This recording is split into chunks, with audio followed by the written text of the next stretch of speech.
I was very influenced by what they listened to. I mean, I thought what they listened to was the only music in the world. Like and there was only a few people. I mean, it was a lot of gospel. It was like Sandy Patty, the Gaither Vocal Band, and the Cathedral Quartet. So I grew up listening to all these harmonies and group vocals and stuff, and really soul singers, like, you know, gospel stuff. And then other than that, Daddy liked, you know, he liked the Beach Boys and Alabama and the Oak Ridge Boys. So again, he was into like vocal a lot of stuff, harmony you there. know? Yeah.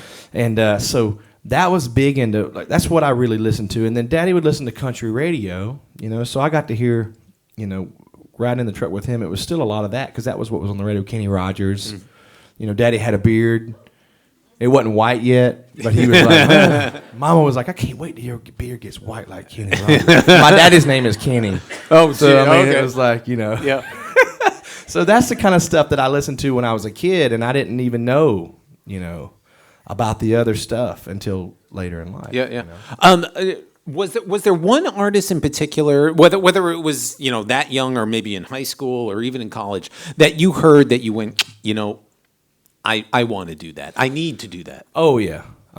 By far the biggest influence on me. I think I was 12 and or 11, and I got my first little radio alarm clock. I'd never had a radio of my own. You know, I just listened to whatever Daddy listened to when we were in his truck. Uh-huh.